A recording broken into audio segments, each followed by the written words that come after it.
In this video, we'll be reviewing how to construct interrogative sentences. In other words, questions. We'll cover how to construct information questions, yes-no questions, and when we need to add auxiliary verbs in questions, and when we don't. Let's get right into it. Let's begin with information questions. These are questions that begin with words like who, what, where, when, why, or how, and ask for more than just a yes or no answer. These are the kinds of questions that ask for specific details, such as, what time is it? Or, where are you going? To construct a well-formed information question, we usually need the following four components. A question word, such as who, what, where, when, why, or how. An auxiliary verb, such as do, does, did, is, are, was, were, will, or can. A subject, and a main verb.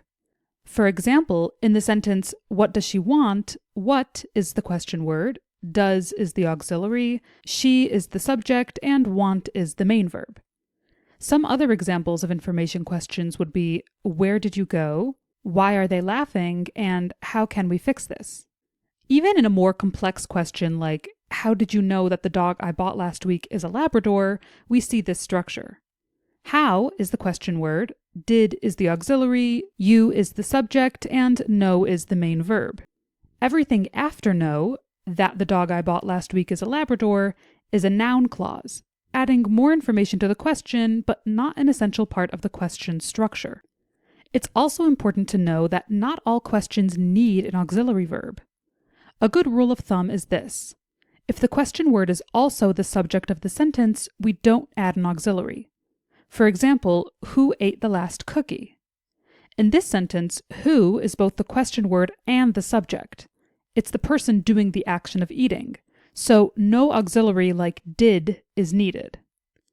A helpful tip for identifying if the question word is the subject is if you're able to replace the question word with a pronoun and get a grammatically correct answer.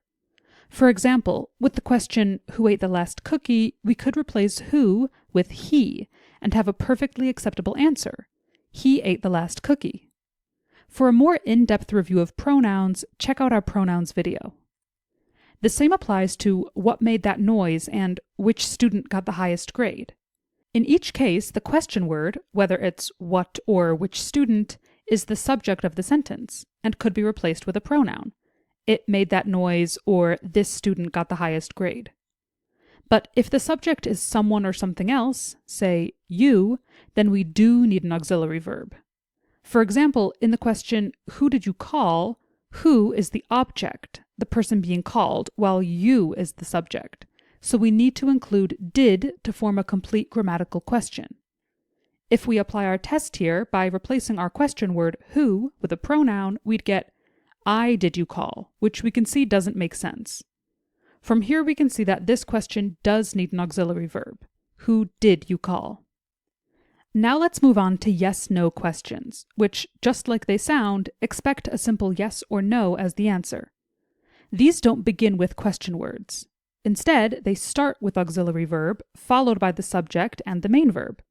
For example, do you like chocolate?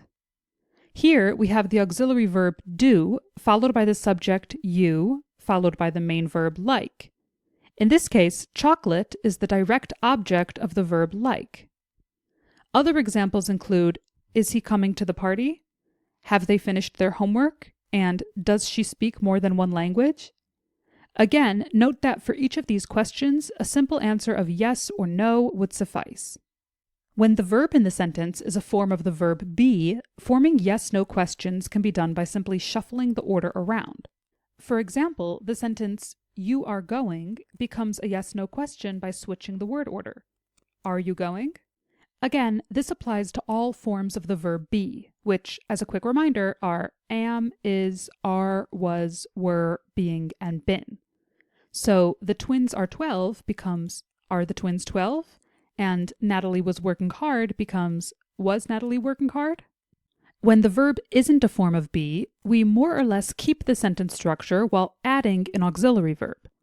So in George loves cake, because we're discussing a singular present subject, George, we use the singular present does.